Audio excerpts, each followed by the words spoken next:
Conflict resolution, or how to avoid conflict with other people, which is a typical problem of everybody. The reason for conflict is because people come from different places, different environments, and they bring with them attitudes which they picked up there. So merely commanding another person, saying to another person, you ought not to think the way you think, does not alter the behavior. So if you really want to get along with people, only when they say to you, what's the best way to put the shovel into the ground? Use your foot. It's easier. But if they don't ask you, let it go. The best way to avoid conflict is not to superimpose your values, even though they're better than the other person's values. Like Roxanne may like cats. I don't like cats in the house because I feel that they're dirty and all that. But anyway, the question is, how much do I like Roxanne? You know what I mean? If she doesn't mean that much to me, I say the cats go or I'll go. All right, when you deal with people, whatever their views are, unless they say to you, what do you think of my views? Then you can give your opinion. Like sometimes Joel may feel that his boss is not correct in his values. If you were to confront him with saner values, he would not understand it. He would resent it too because it's a put down. Do you know what I mean? So when you meet people, they tell you what their values are by the way they speak, the way they talk about different things. Unless they say to you, what do you think of my values? Then you open up. Or what do you think of the way I use a paintbrush? If they say to you, that's no way to use a paintbrush, that doesn't tell you how. You wipe it on the can or whatever it is, you can tell them. Very few people, unless they're going to school to study aviation mechanics, they go there to learn what this guy has to say. But if one of the students tell them something, they would feel put down. If the student says, well, what you don't understand is the mechanics of a piston engine. That's a put down because the student is telling that. If the instructor told him that, he went there to study plumbing or art or music. So you listen to an instructor. You're there to learn what they have to tell you. But when you meet ordinary people, if Roxanne, say, is working in something, and it's very important to her, and it's a phone call, which detracts her away from that, and she may go back and not continue along the lines.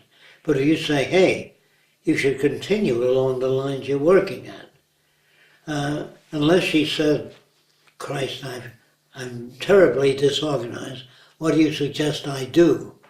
Then you write 1, 2, 3, 4, 5, and she says, I don't like 4 and 5. But don't argue with her. If she says, I'm not sure of 4 and 5, then you can instruct her. The language tells you whether a person wants to hear more or know more. Anything you say is a put down to normal people. If it improves, if it's overseeing the other person's shortcomings.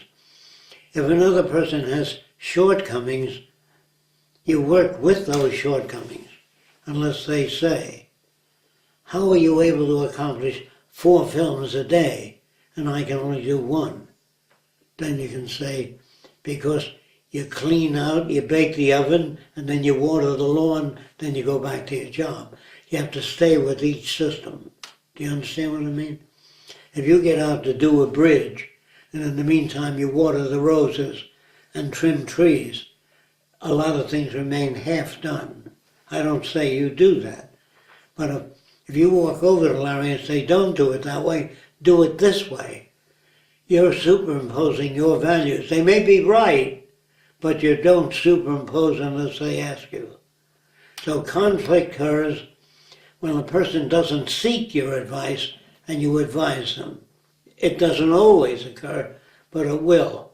So the way to get along with people is to let them be what they are, unless they say, I don't seem to get along with Polacks. What's my problem? Very few people do that. Very few people, in fact, I've never run into a person and said, what do you think of my value system?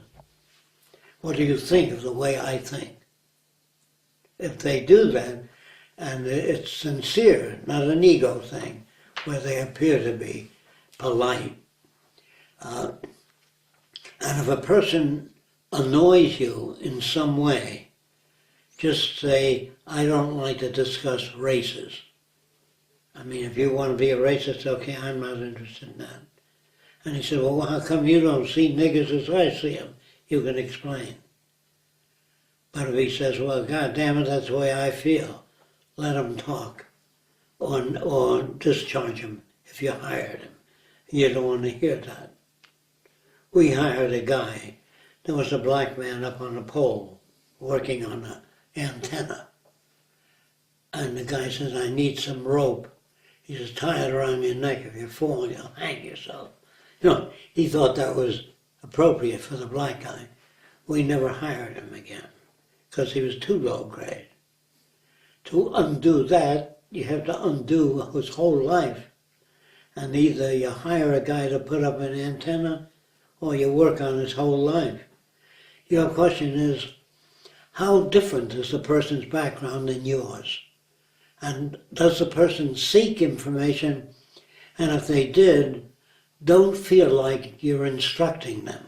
If you come over and say, Larry, that's no way to use a paint remover. Best thing to do is say, I used to do it that way, then some other guy told me another way. They don't like personal criticism coming from you. I don't get involved in that kind of discussion because it can't go anywhere unless the person says, what do you think of the goddamn Mexicans coming in this country? I think the same way about the unloyal Americans that don't appreciate this country instead of attacking the Spanish people. Say, I find Americans, some of them, to be very offensive and some to be okay. But you need not get on to the Spaniards because he has a fixed view of Spaniards. You say there are plenty of Americans that are subversive. He would agree with you as a rule. If he said, well, I never found an American, then get off. If he doesn't want to discuss it, if he feels satisfied with his point of view, the main thing you have to keep in mind is other people come from different places and they see the same thing you see, but their interpretation is different. Unless they call for answers. What do you think I ought to do? If a person has a short memory, make notes. You tell them that once or twice, but not continuously, if they don't apply it. Do you understand? You give people instructions. If they apply it, give them further instructions. If they don't apply it, it means it's just a verbal pastime. What do you suggest I do? My wife likes cats and I like dogs. You have to come up with some story. Let her have her cats if she lets you have your dogs. So in working with conflict, you do it once or twice. You say, it seems to me if you held the drill this way, and first it would work better. And that's what I found. But if a person doesn't ask you and they're busy drilling and they don't want your fucking advice, you tend to your computer. I'll tend to my drilling. You know, sometimes people don't want advice. They feel they're being put down. So stop giving one another advice. That produces antagonism, unless they ask for it. Now, is this an absolute formula? It's a better way of dealing with people, because you can turn them around by pointing out that the trouble with you is you don't listen to anybody. That doesn't cause them to now listen. They'll go on with their same pattern unless they say to you, am I inattentive? Or do I appear inattentive? Very few people talk like that. That's what sane means. Sane means when a person comes over to you and says, I'm not familiar with the jigsaw, how to use it. then you instruct them.